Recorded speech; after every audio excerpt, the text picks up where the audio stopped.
Pernah merasa punya pesan penting, produk keren, atau bakat luar biasa, tapi rasanya kok kayak teriak di tengah pasar yang super rame, nggak ada yang dengar?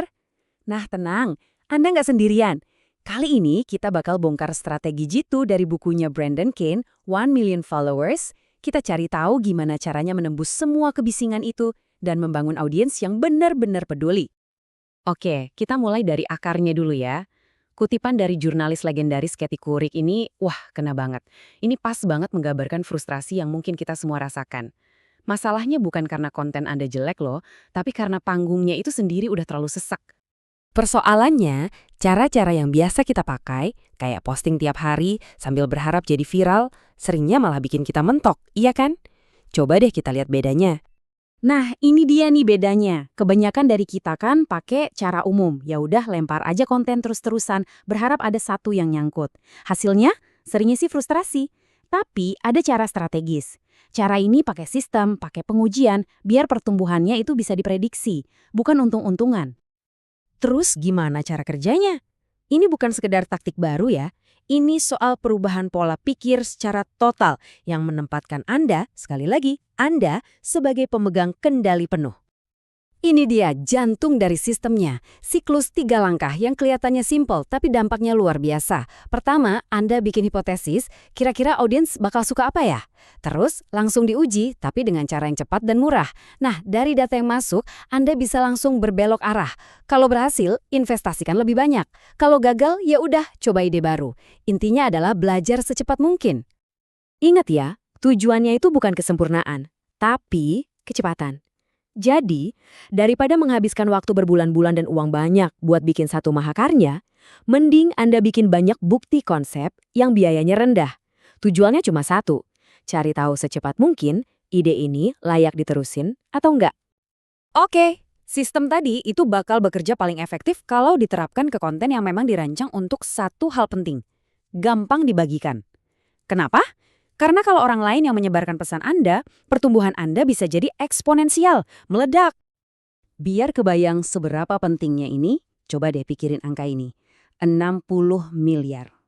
Gila kan? Sebanyak itulah pesan yang berseliweran di platform digital setiap hari. Itu semua saingan Anda. Jadi kalau nggak punya kail atau pancingan yang kuat banget, ya pesan Anda bakal tenggelam gitu aja. Nah, ini nih pertanyaan jutaan dolarnya ya kan?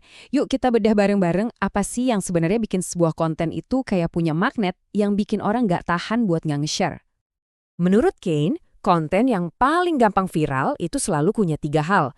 Pertama, konten itu ngasih nilai. Jadi orang yang nge-share itu kelihatan pinter atau keren. Kedua, konten itu memicu emosi. Bisa bikin ketawa, terharu, atau bahkan marah. Dan yang paling penting, konten itu punya pancingan yang super kuat di 3 detik pertama buat narik perhatian. Sekarang, ayo kita bikin sistem ini lebih nyata lagi. Kita bakal lihat gimana caranya pakai uji coba yang cerdas buat nemuin audiens dan pesan yang pas buat Anda.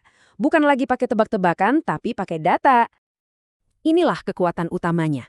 Anda berhenti berasumsi. Daripada nebak-nebak, Anda bisa tanya langsung ke audiens lewat data, kalian lebih suka yang mana? Biarin aja data yang nentuin arah Anda selanjutnya. Yuk kita lihat contoh nyata yang ada di buku ini. Coba bayangin Tim Ferriss lagi ngetes 2 judul buat bukunya. Judul A itu deskriptif banget. Panduan Tim Ferriss untuk bekerja lebih sedikit. Judul B lebih provokatif dan spesifik. The 4-Hour Workweek. Coba tebak, mana yang kira-kira bakal menang? Dan hasilnya jelas banget. Satu perubahan kecil aja di pancingan pesan Anda, itu bisa menciptakan perbedaan yang luar biasa dalam menarik perhatian. Kenapa? Karena The 4-Hour Workweek itu bukan cuma judul, itu sebuah janji, sebuah gaya hidup. Jauh lebih menjual kan? Oke, dapat pengikut itu baru langkah pertama. Tapi permainan yang sesungguhnya itu bukan soal dapat perhatian sesaat, tapi tentang gimana membangun merek yang bisa dipercaya dan tahan lama. Saya suka banget metafora ini. Jadi viral itu kayak kembang api. Terang, indah, tapi cepat padam. Tujuannya itu jadi bintang pemandu, sesuatu yang stabil, bisa diandalkan, dan jadi rujukan orang-orang terus-menerus. Pergeseran pola pikir yang paling penting ada di sini. Dari apa yang Anda jual, jadi apa yang Anda perjuangkan.